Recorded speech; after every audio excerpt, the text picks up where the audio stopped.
नमस्कार दोस्तों, स्वागत है आपका हमारे चैनल इंडियन डिफेंस एनालिसिस में, जहां हम डिफेंस और विदेश नीति से जुड़ी हर बड़ी खबरों का विश्लेषण करते हैं। पाकिस्तान ने China made VT-4 battle tank को फॉर्मली अपने आर्मी में इंडक्ट कर लिया है। VT-4 चाइनीज कंपनी नॉर्निको के द्वारा मैन्युफैक्चर की जाती है और इसकी डिलीवरी पिछले साल अप्रैल से ही शुरू कर दी गई थी। JF-17 की तरह चाइना इस टैंक को भी खुद इस्तेमाल नहीं करती है, बल्कि एक्सपोर्ट के लिए मैन्युफैक्चरिंग करती है। इसके इंडक्शन के बाद पाकिस्तान इस टैंक को इंपोर्ट करने वाला तीसरा देश बन गया है। पाकिस्तान के अलावा नाइजीरिया और थाईलैंड भी इस टैंक का प्रयोग करते हैं। ये टैंक्स पाकिस्तानी आर्मी की फ्यूचर मेन बैटल टैंक होने वाली है। अब जब बात पाकिस्तान के वेपन की हो रही है, तब चाहे वो फाइटर जेट हो या टैंक हो, हम उसे अपने वेपन से कंपेयर करके ये जरूर देखेंगे कि हमारे वेपन्स की तुलना में ये कितने बेहतर हैं। क्योंकि आज के जियोपॉलिटिकल सिचुएशन में इंडिया का मेन राइवल चाइना और पाकिस्तान है, जिसके अगेंस्ट इंडिया को तैयारी करनी है। तो आज के इस वीडियो में हम पाकिस्तान के newly inducted main battle tank VT-4 का नेक टू नेक कंपैरिजन करने वाले हैं इंडियन आर्मी के main battle tank T-19 Bheeshma से। एक बात मैं अपने व्यूअर्स को बता देना चाहूँगा कि ये बिल्कुल अनबायस्ड कंपैरिजन होने वाला है और आप इस कंपैरिजन से जुड़ी किसी भी इंफॉर्मेशन को वेरीफाई कर सकते हैं। ये वीडियो काफ़ी इंटरेस्टिंग होने वाला है और आप इसे अंत तक जरूर देखिएगा। दोस्तों, T-19 भीष्मा और चाइनीज़ VT-4 दोनों ही एक थर्ड जनरेशन का मेन बैटल टैंक है। जहाँ T-90 एक बैटल प्रूवन है, हाईली रिलायबल प्लेटफॉर्म है, लेकिन वहीं VT-4 काफ़ी नया प्लेटफॉर्म है जिसकी कैपेबिलिटी अभी तक रियल बैटल सिनेरियो में टेस्ट नहीं की गई है। वजन की बात करें तो T-19 भीष्मा का वजन 48 टन का है, वहीं चाइनीज़ VT-4 का वजन 54 टन का है। तो T-19 भीष्मा VT-4 से लगभग 6 टन हल्का है, जिसके कारण इसकी मनोरेबिलिटी VT-4 से अच्छी होगी। फायर पावर की बात करें तो टैंक में मेनली दो तरह के वेपन्स होते हैं, मेन गन और सेकेंडरी आर्मामेंट। T-19 भीष्मा और VT-4 दोनों में ही 125 mm का स्मूथ बोर बैरल गन का इस्तेमाल हुआ है और दोनों हर तरह के एमुनेशन को फायर करने में सक्षम है, जिसमें AP FSDS, HE और HE फ्रैग राउंड्स शामिल हैं। दोनों टैंक्स में ऑटो लोडर भी हैं जो एमुनेशन को ऑटो लोड करते हैं। दोनों ही टैंक में 9K119M anti tank guided missiles का भी इस्तेमाल किया जाता है। अब अगर हम बात करें सेकेंडरी आर्मामेंट की, तो T-90 में दो 7.62 mm के मशीन गन लगे हुए हैं, वहीं VT-4 में एक 7.62 और एक 12.7 mm का मशीन गन लगा हुआ है।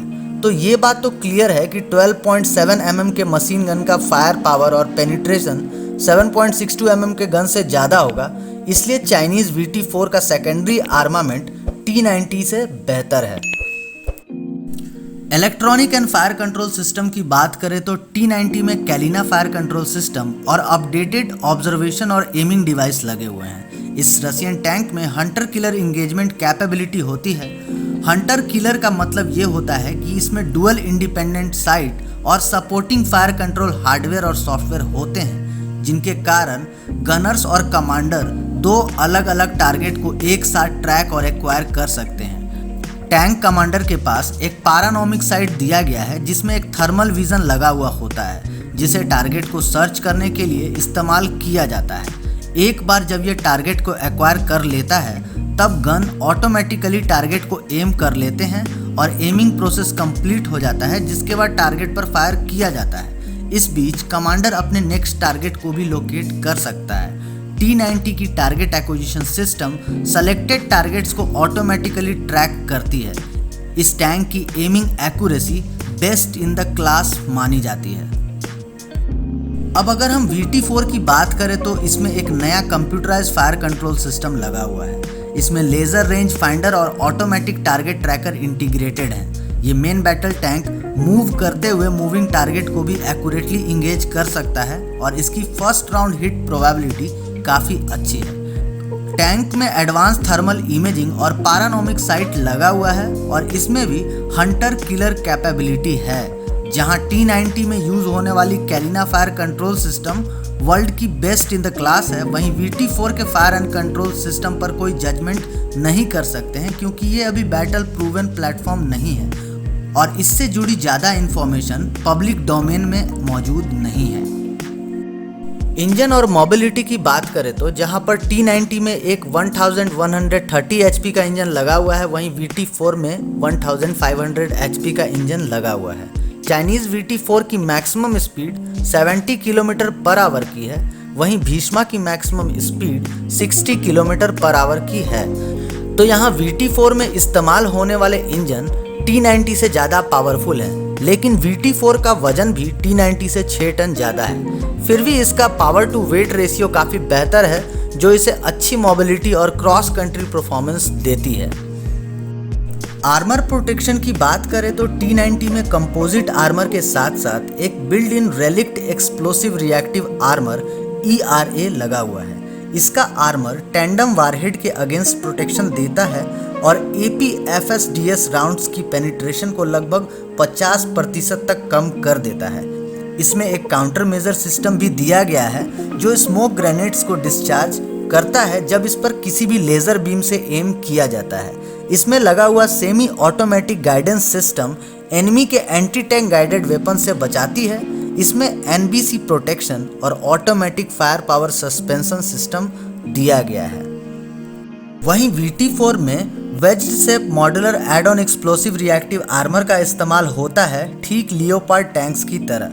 चाइनीज़ क्लेम के अनुसार इस आर्मर की फ्रंट प्रोटेक्शन 1000 से 1200 mm स्टील आर्मर के इक्विवेलेंट है। इसमें NBC और ऑटोमेटिक फायर सस्पेंशन सिस्टम लगा हुआ है। जो इस टैंक की यूनिक फीचर है वो है इसमें लगा हुआ एक्टिव प्रोटेक्शन सिस्टम। इसमें GL5 roof mounted active protection system APS का इस्तेमाल होता है, जो इसके 4 फायर कंट्रोल रडार से इंटीग्रेटेड हैं और इसकी रेंज लगभग 100 किलोमीटर बताई जाती है। ये APS इसे main battle tank, armour vehicles, anti tank guided missile और एंटी टैंक वेपन के अगेंस्ट हाई लेवल प्रोटेक्शन देता है।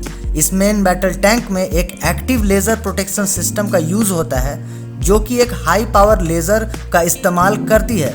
इस लेज़र की मदद से मिसाइल लेज़र या infrared guidance signal, enemy observation optics या गनर के आई साइट को डैमेज या डिसरप्ट किया जा सकता है। वहीं इसके एक्टिव लेज़र प्रोटेक्शन सिस्टम को हेलीकॉप्टर के अगेंस्ट भी इस्तेमाल किया जा सकता है। तो मेरे ख्याल से चाइनीज़ VT4 के पास T90 की तुलना में एक बेटर और ज़्यादा मॉडर्न प्रोटेक्शन सिस्टम मौजूद है। वहीं हमारे लिए ये जानना जरूरी है कि T90 टैंक एक बैटल प्रूवन प्लेटफॉर्म है। सीरिया वार में इस टैंक ने RPG और TOW शॉट्स को भी सर्वाइव कर लिया था। वहीं VT4 चाइनीज़ टैंक होने के कारण इनकी रिलायबिलिटी और क्वालिटी भी अंडर क्वेश्चन रहती है, लेकिन अगर सिर्फ स्पेसिफिकेशंस को देखा जाए तो काफ़ी अच्छी है और T90 से कई पैरामीटर्स में बेहतर है। तो इंडियन आर्मी को इसको काउंटर करने के लिए चाहिए एक next generation main battle tank यानी FRCV, जिसके लिए हाल ही में टेंडर भी जारी हुआ है और इसके इंडक्शन में कम से कम 5 साल तो लग ही जाएंगे। स्टॉप गैप अरेंजमेंट के तौर पर इंडियन आर्मी को APS यानी एक्टिव प्रोटेक्शन सिस्टम को अपने टैंक के साथ जल्द से जल्द इंटीग्रेट करना होगा।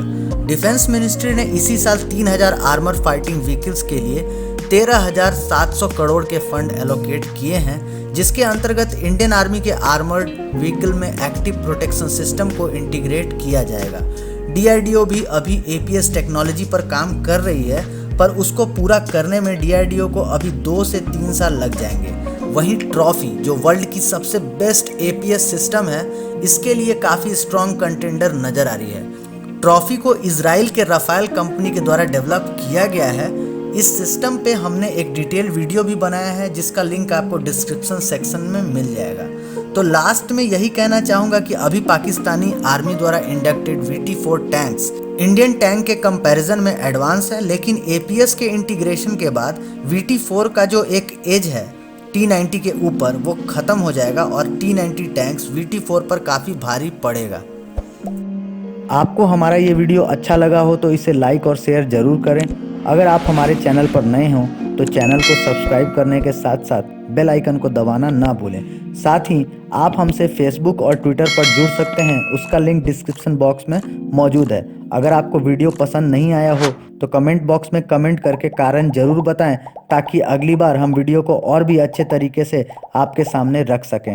जल्द ही मिलते हैं अगले वीडियो में। जय हिंद की सेना।